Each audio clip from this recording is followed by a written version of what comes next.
ano yung mga bagay na kinoconsider mo sa pagpili ng sasakyan? Well, ayun ang tanong ko sa inyo way back 2020. That's 3 years ago. Ngayong 2023, ang tanong ko naman, ano yung mga traits na kinoconsider mo sa pagpili ng ahente? Napaka-saturated na kasi ngayon online. Ang daming magagandang offers, pababaan ng down payment, paramihan ng freebies, pay after 2 months, or pay next year. Well, pwede ko ibigay sa inyo yon tapos hindi nyo na ako makakausap after. De biro lang.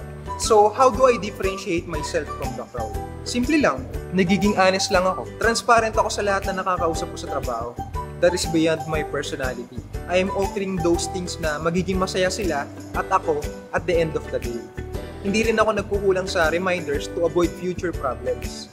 And with that, I'm having the best relationship with them. From total strangers, to clients, and to being friends.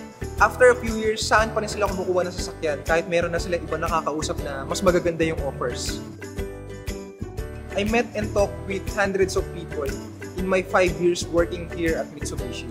From Ilocos Sur, Baguio, Pangasinan, Tarlac, Aurora, Bataan, Zambales, Central Luzon like Bulacan, Pampanga, Cavite, Laguna, Quezon, Casames Occidental, Bicol, Kidapawan, syempre Metro Manila.